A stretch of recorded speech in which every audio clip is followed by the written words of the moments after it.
Hello. How many of you have seen any of the shows we might have done at NorthCon? Hmm? You guys haven't? Okay, so maybe half of you. Okay. Okay. So, I'm Keith, and this is my pal Alan. Say hi, Alan. Hi, Alan. He's really he's the technical brains, and I'm the database guy. And so we're from NorthCon, and we do movie previews at NorthCon. We've been doing it for about 10 years. For those people that are new to us, we are a spoiler zone. So if you are expecting us to withhold details, that ain't going to happen. And we will be talking. I will be talking. So it's not just all previews, because there's just way too much stuff to talk about that we don't have previews for. We always start talking about the 2016 box office business. It set another record. Moving on to the big comic book studios, Marvel. Marvel has a few slots locked down, and we'll get to this in a little bit, for Phase 4, but can't release the titles because giving away the titles tells you who lives during Infinity War. But let's talk about Infinity War. It's shooting starting in, let's see, filming back-to-back in January. It's starting this month for 9 months.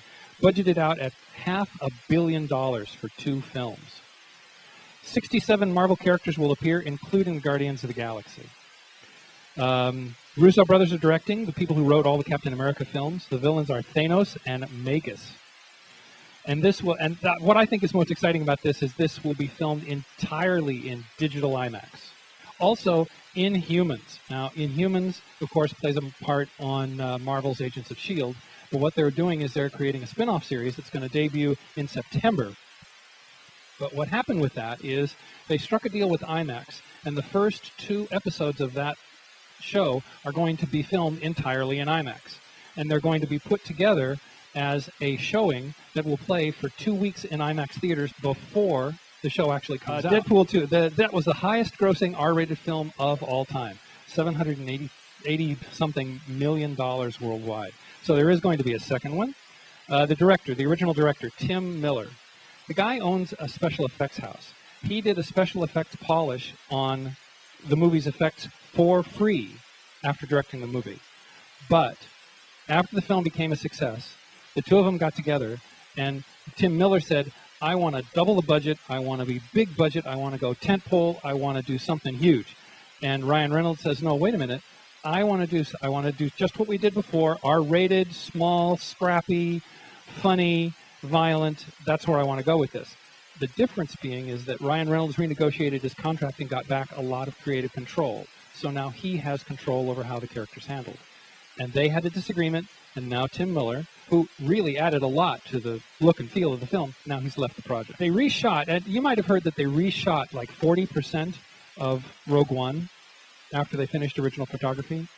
But there's 2 kinds of reshooting. One is reshooting, which is where you have a character die at the end, or let's say in this case what actually happened, you have a character live at the end, and then you edit the film together, and you film it that way, and then you edit it together, and you realize, no, really, that character should have died at the end, and so you refilm it. That's when you don't exactly know what's going on with your movie. That's one form of reshooting. And then the second is additional photography. That's when you want to cover a guy getting from point A to point B, but you want to have something in the middle, and you realize in the editing process that you didn't get that when you originally photographed. So there's 2 kinds of that photography. World War Z, for example, most of the 3rd act of World War Z was reshot, and it resulted in a better movie. And Rogue One, you could argue that it became a better movie. The scene at the end of Rogue One where Darth Vader gets on the ship and starts slashing and slashing at the very end of the movie, that was a reshoot. That wasn't in the original film. Okay, let's throw up the screen. Let's throw up the spreadsheet. So I have a spreadsheet because I'm that kind of guy. These are the movies that are coming out in the next 2 years. For 2017, you have, if all you did was watch superhero movies, you'd be going 7 times a year, just for the superhero movies. And then you'd add in like Pirates 5 and Episode 8, which you'd probably go see, and so you've got 9.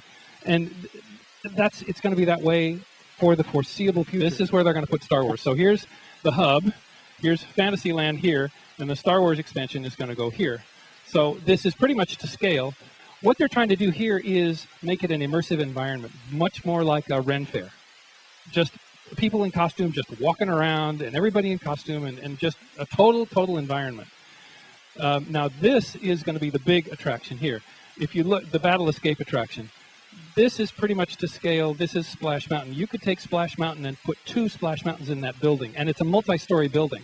So the idea behind it is you get on this ride vehicle, and you go on this ride vehicle, and you experience a couple of scenes, and then you stop and you get out.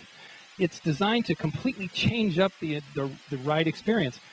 This is their reaction to Harry Potter World, which quadrupled Universal Parks' profits when it got installed in Florida, up to about 455 different programs for you to watch on a yearly basis. Star Trek Discovery, coming out in May, only 10 episodes. Just 10 episodes. Budgeted at $5 to $6 million per episode. And they're going to put the first one on CBS, and then the rest of them are going to be on CBS All Access, which is $6 a month. It's a streaming service. Now, that's kind of a bummer that Star Trek is not coming back to broadcast television. But it's essentially coming to pay TV. But if you remember, Next Gen started the UPN network, right? It was their premier thing that they did on the UPN network. So that's not unknown. And they've already made 60% of their money back on international sales. So they don't need that many people in the U.S. to subscribe to the service in order to make it successful.